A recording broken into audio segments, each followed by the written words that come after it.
سرکار کا در ہے در شاہ تو نہیں ہے، سرکار کا در ہے در شاہ تو نہیں ہے، جو مانگ لیا اور بھی کچھ مانگ، جو مانگ لیا اور بھی کچھ مانگ۔ اور جن لوگوں کو یہ شک ہے کرم ان کا ہے محدود، جن لوگوں کو یہ شک ہے کرم ان کا ہے محدود، ان لوگوں کی باتوں پہ نہ جا اور بھی کچھ مانگ، ان لوگوں کی باتوں پہ نہ جا اور بھی کچھ مانگ۔ سرکار کا در ہے در شاہ تو نہیں ہے، جو مانگ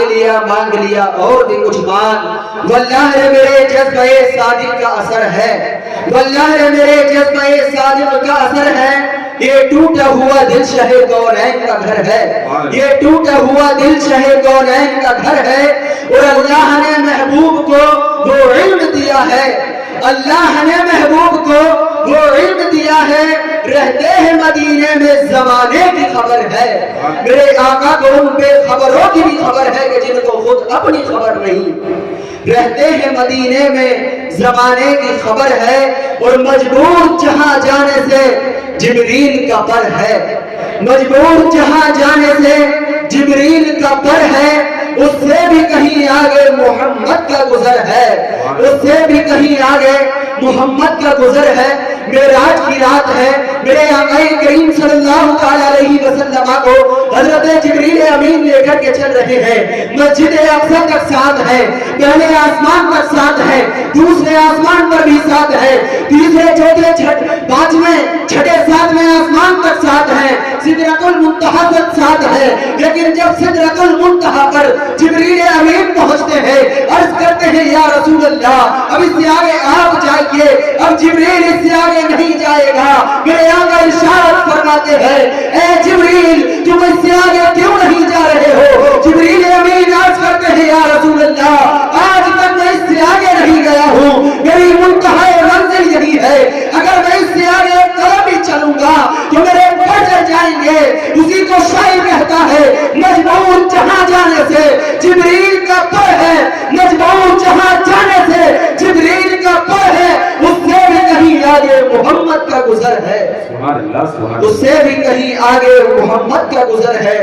میں نے آیت کریمہ تلاوت کی ان الدین عند اللہ الاسلام، اللہ کے نزدیک پسندیدہ دین دین اسلام ہی ہے۔ آج آپ دنیا کے حالات کا جائزہ لیں، آج آپ اپنے گھروں سے نکلیں، اپنے محلے اپنی بستیوں سے نکلیں اور آپ حالات کا جائزہ لیں تو آپ کو یہ معلوم ہوگا کہ آج دنیا کے اندر جو سب سے زیادہ پلاننگ کی جا رہی ہے، جو سب سے بڑی سازش کی جا رہی ہے وہ ایک ہی سازش ہے۔ وہ لوگ یہی چاہتے ہیں کہ کسی طرح قوم مسلم کے نوجوانوں کے جو ان کے اندر طاقت اور قوت ہے اس کو چھین لیا جائے، کسی طرح دین اسلام کو مٹا دیا جائے۔ اگر آج سب سے سستا کسی کا خون سمجھا جا رہا ہے تو وہ میری قوم کا جوان ہے، اگر آج سب سے زیادہ سستا کسی قوم کے خون کو سمجھا جا رہا ہے تو وہ قوم مسلم ہے۔ آج اگر امریکہ کے اندر بیٹھ کوئی پلان بنا رہا ہے تو وہ مذہب اسلام کے خلاف پلان بنا رہا ہے۔ آج اگر چائنا کے اندر چھوٹے قد کا انسان کوئی پلان بنا رہا ہے تو وہ اسلام کے خلاف پلان بنا رہا ہے، لیکن وہ یہ نہیں جانتے ہیں اگر وہاں وہ یہ چاہتے ہیں کہ ہم مسلمانوں کو فقیر بنا دیں گے، ہم مسلمانوں کو بھیک منگا بنا دیں گے، ان کے ہاتھ سے روزگار کو چھین لیں گے تو شاید ہم اسلام کو ختم کر دیں گے۔ لیکن ان کو یہ نہیں معلوم ہے کہ اسلام جو چلا ہے وہ اسلام کسی کی ایسی روٹیوں سے نہیں چلا، اسلام جو چلا ہے سونا چاندی سے نہیں چلا ہے، بلکہ اسلام تو محمد کی سوکھی روٹیوں سے آگے بڑھا ہے، اسلام تو میرے آقا کے کردار سے آگے بڑھا ہے۔ میرے آقا کریم صلی اللہ علیہ وسلم اپنی 40 سال کی عمر شریف میں جب آپ اعلان نبوت فرماتے ہیں، میرے آقا کریم جب فاران کی چوٹی پر چڑھتے ہیں اور دنیا انسانیت کے سب سے بڑے خطیب بن کر جلوہ گر ہوتے ہیں، میرے آقا کریم صلی اللہ علیہ وسلم دنیا والوں سے خطاب فرماتے ہیں اے قریش کے واقعی کہاں ہو ادھر آؤ، اے لات کو ماننے والے کہاں ہو ادھر آؤ، اے منات کے ماننے والے کہاں ہو ادھر آؤ، اے عزا کی پوجا کرنے والے کہاں ہو ادھر آؤ۔ مدینے کے ہر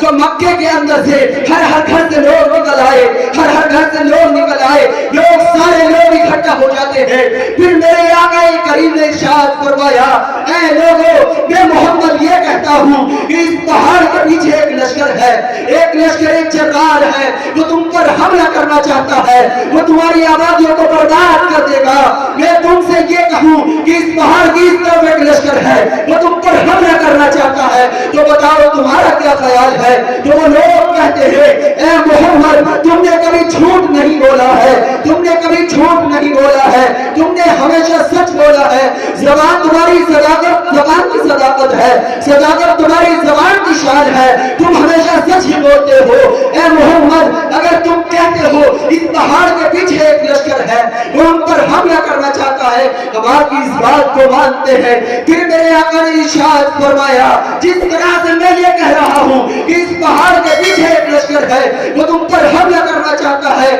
میں کہتا ہوں کہ میں اللہ کا رسول ہوں، مجھے اللہ کا رسول مانو۔ یہ جو تم بتوں کی پوجا کرتے ہو، ان کی پوجا مت کرو، پتھروں کی پوجا مت کرو، لات کو مت مانو، منات کو مت مانو، عزا کو مت مانو، یعوز کو مت مانو۔ یہ جو تم ان کی پوجا کر رہے ہو، ان کی پوجا مت کرو، بلکہ اس کو معبود مانو، اس کی عبادت کرو جس نے پتھروں کو پیدا کیا ہے، جس نے ہر چیز کو پیدا کیا ہے۔ ارے عبادت اس کی کرو کہ جس نے ساری کائنات کو پیدا کیا۔ سبحان اللہ، سبحان اللہ، ماشاءاللہ۔ جب میرے آقا کریم صلی اللہ علیہ وسلم نے یہ خطاب ارشاد فرمایا ہے، اب تک وہ لوگ کہہ رہے تھے آپ ہمیشہ سچ بولتے ہیں، لیکن اب سارے لوگ مخالف ہو جاتے ہیں، اب وہ لوگ مخالفت کرنے لگتے ہیں۔ مخالفت کیسی؟ خدا کی قسم ایسی مخالفت کہ میرے آقا کریم صلی اللہ علیہ وسلم کے جسم مبارک کو، وہ جسم مبارک علماء کی قسم اس نازک جسم مبارک کو ظالموں نے لہو لہان کیا۔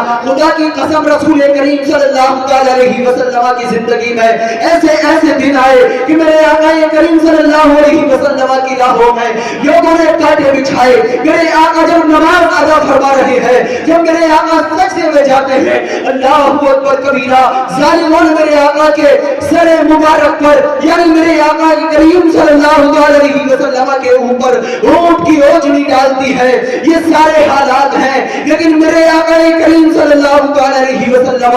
ایسے وقت میں بھی، ایسے عالم میں بھی، ایسے ماحول میں بھی آپ رحمت للعالمین دکھا رہے ہیں، اور آپ اپنی امت کے لیے رحمت کی دعائیں فرما رہے ہیں، آپ امت کی فکر کر رہے ہیں۔ میرے آقا کریم صلی اللہ علیہ وسلم ایسے وقت میں بھی اپنی امت کو یاد فرما رہے ہیں۔ تو آج ہمیں بھی چاہیے کہ ہم اپنے آقا سے سچا عشق کریں اور نبی سے سچی محبت کریں، اور آقا سے ایسی محبت کریں کہ میرے نبی کریم صلی اللہ علیہ وسلم نے ہمیں جن چیزوں کا حکم دیا ہے ہم ان کاموں کو کریں، اور جن کاموں سے ہمیں روکا ہے ہم اس کام سے رک جائیں۔ اور جو میرے آقا کریم صلی اللہ علیہ وسلم پر سب سے پہلی وحی نازل ہوئی ہے، اقرا بسم ربک الذی خلق، ہم اس پر عمل کرتے ہوئے تعلیمی میدان میں آگے آئیں اور ہم علم دین حاصل کریں، علم دنیا بھی حاصل کریں، سائنس کا علم بھی حاصل کریں، ریاضی کا علم بھی حاصل کریں، ہر چیز کا علم حاصل کریں۔ کوئی میدان ایسا نہ ہو جہاں ہمارا باشندہ نہ پایا جائے، کوئی فیلڈ ایسا نہ ہو جہاں ہمارا انسان نہ پایا جائے، سارے میدانوں میں ہمارے لوگ ہونے چاہیے، ہر میدان کے اندر ایک ہمارا کامیاب انسان ہونا چاہیے۔ پھر تم دیکھنا یہ دنیا کے حالات کیسے بدلیں گے۔ خدا کی قسم آپ کو اس چیز کو کر کے دیکھیے، آپ اپنی اولاد کو علم حاصل کرا کے دیکھیے، آپ کے حالات بدلتے ہوئے نظر آئیں گے۔ ہمیں اس جلسہ اشرف الانبیاء کانفرنس سے سب سے اہم یہی پیغام لینا ہے، یہ دستار بندی کا جلسہ ہے کہ ہم اپنے بچوں کو علم دین کی جو ہے علم دین کا شوق دلائیں، ان کو مدارس اسلامیہ میں داخل کریں، ان کو اچھی اچھی اسکولوں میں داخل کریں، ان کو اچھی تعلیم سے آراستہ کریں، اور اپنی اور ان کی آخرت اور دنیا کو سنوارنے کی کوشش کریں۔